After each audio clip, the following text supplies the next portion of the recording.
how's it going, guys?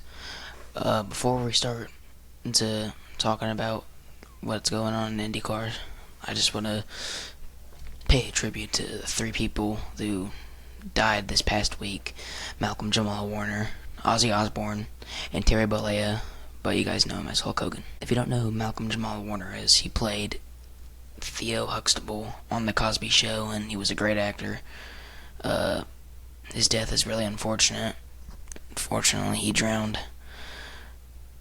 And I always liked The Cosby Show. It was just so funny to watch. And it's unfortunate to see that he's dead now.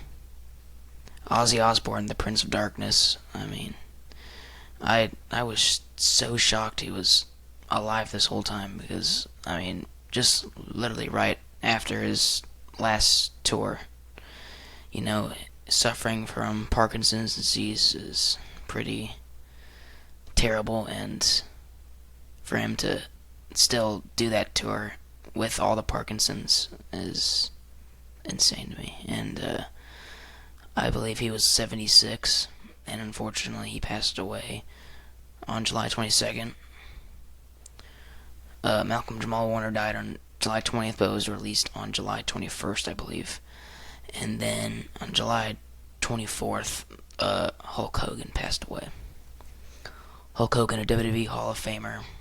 I watch WWE sometimes, and unfortunately his last appearance in WWE was in January 6th. It was the Raw debut on Netflix, and unfortunately he was booed off stage. And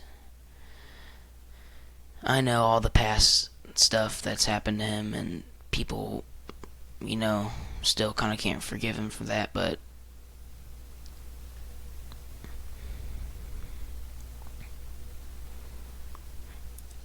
it's insane to me that three people that were widely known by a lot are unfortunately dead now.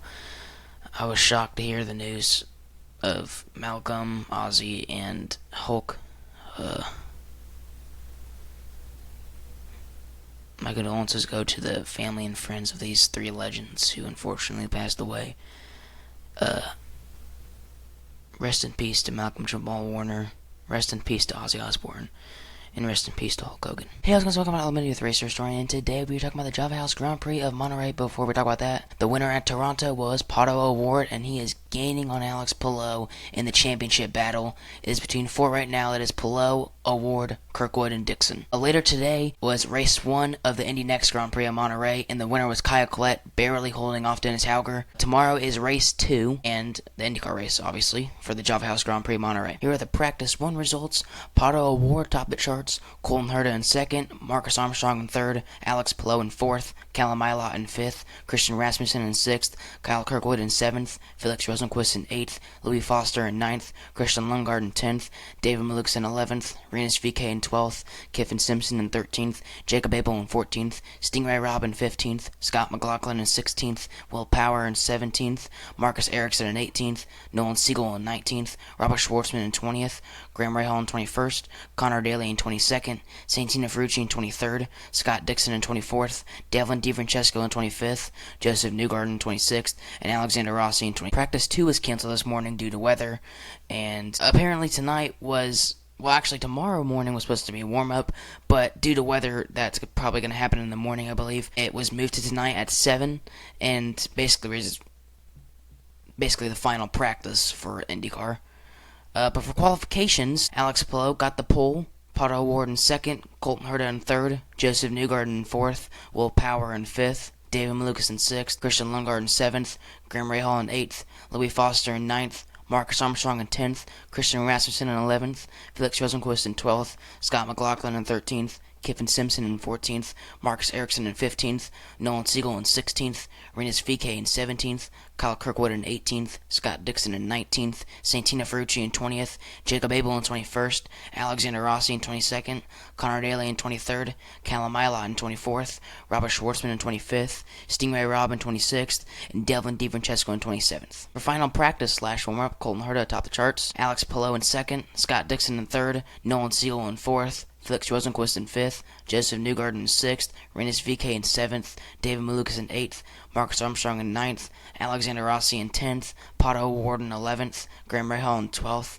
Devlin DiFrancesco in 13th, Kyle Kirkwood in 14th, Santino Ferrucci in 15th, Scott McLaughlin in 16th, Marcus Ericsson in 17th, Will Power in 18th, Callum Ilott in 19th, Christian Lundgaard in 20th, Kevin Simpson in 21st, Christian Rasmussen in 22nd, Louis Foster in 23rd, Robert Schwartzman in 24th, Stingray Robb in 25th, Jacob Abel in 26th, and Connor Daly in 27th. I'd also like to congratulate Rinus VeeKay for getting his first podium of the year, and Kevin Simpson getting his first podium ever in IndyCar. Congratulations to those two at Toronto. I have the Indy Next Practice 1 and 2 results down in the posts. If you guys want to look at that, go to the community posts on YouTube. As it was mentioned, Race 1 already happened, so for Race 2, this is the qualifications for Race 2.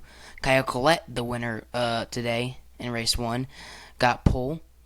Dennis Hauger in 2nd, Josh Pearson in 3rd, Lockie Hughes in 4th, Callum Hedge in 5th, Miles Rowe in 6th, Max Taylor in 7th, Sebastian Murray in 8th, Niels Colin in 9th, Jordan Missig in 10th, James Rowe in 11th, Bryce Aaron in 12th, Liam Skeets in 13th, Juan Manuel Correa in 14th, Tommy Smith in 15th, Salvador Diablo in 16th, Jack Willie Miller in 18th, Nolan Aller in 19th, and Haley Deegan in 19th. Now for the odds for the Job House Grand Prix of Monterey. Here are the top 10.